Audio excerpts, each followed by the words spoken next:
This is why Adam Troutman is the Denver Broncos tight end one over Greg Dulcich. So, the Denver Broncos, it's no secret that in 2023 are going to run the football quite a bit, and especially obviously on first and second down.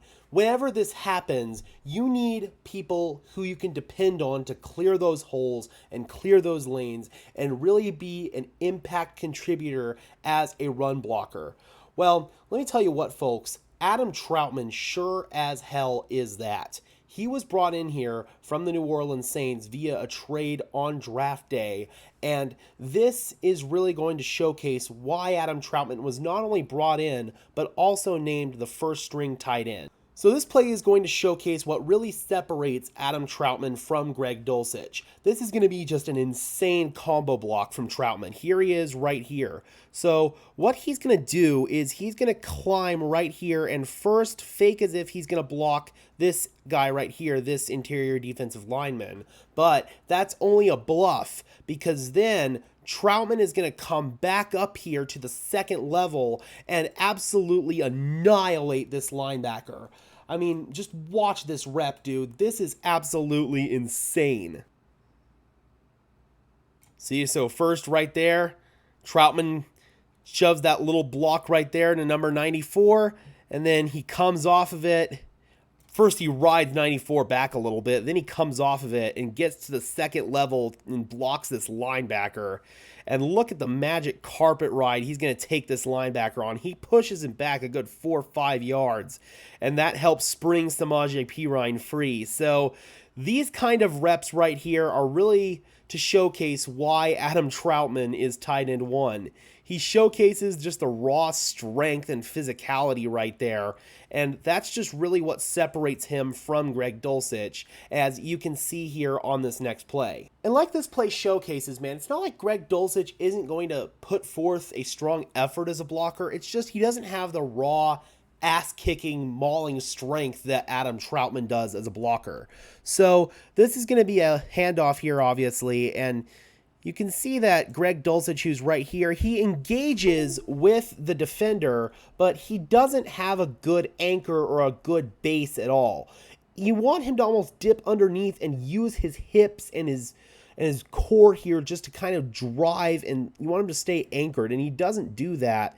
And he ends up just trying to come off of that block here, and by that point, he's already lost the rep. You need to just sort of come in and punch him right there, and then almost forklift him. And that's the big difference right there. Adam Troutman has the strength to do that. Greg Dulcich just doesn't have the strength to do that. And that's why Adam Troutman is the better run blocker. It's just raw strength. It's not so much willpower or anything like that. It's not that Greg Dulcich just doesn't have that. It's just Adam Troutman is a much more physically refined player and a much stronger mauler than Greg Dulcich ever will be. And that's okay because they have opposite skill sets that can really complement each other well. And I think it's these two plays that are really going to showcase just that, where Troutman is going to do a majority of his work between the 20s. As you can see here on this tight end screen, Troutman, although he's an excellent blocker, off play action here, they're going to use that to the Cardinals' disadvantage and get him on this screen. And you can see Troutman's got some nice little wheels to him there and ends up picking up the first down on that play. So this is where I feel like they're really going to get Adam Troutman involved in the passing game.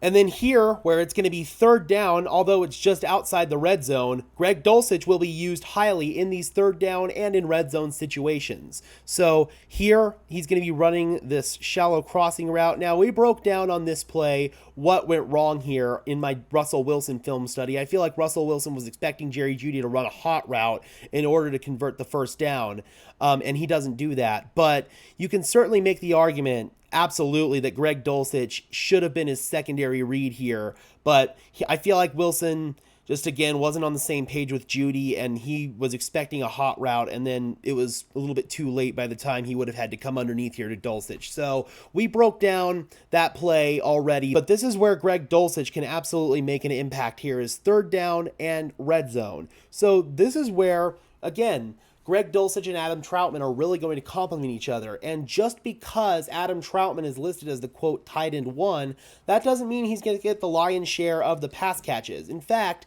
I still feel like Greg Dulcich will lead the Broncos tight ends in receptions and yards. But Adam Troutman is probably going to outsnap him just because of how much the Broncos are hopefully going to be running the football. So hopefully that eases some concerns for Broncos country as to why Greg Dulcich was named tight end 2 and Adam Troutman was named tight end 1. It makes a ton of sense when you look at the film. And again, they're two players who complement each other really well. So they're both going to see very many snaps in this Sean Payton offense. All right, Broncos country, how do you guys feel about the roles that Adam Troutman and Greg Dulcich figure to see in this offense? Drop those comments down below. I would love to hear your thoughts as always. Be sure to leave a like on this video as well as subscribe and ring the bell so these videos appear in your notification feed. And until next time, guys, this has been another episode of Denver Broncos Syndicate. I am your host, Gage Madrid, saying peace out.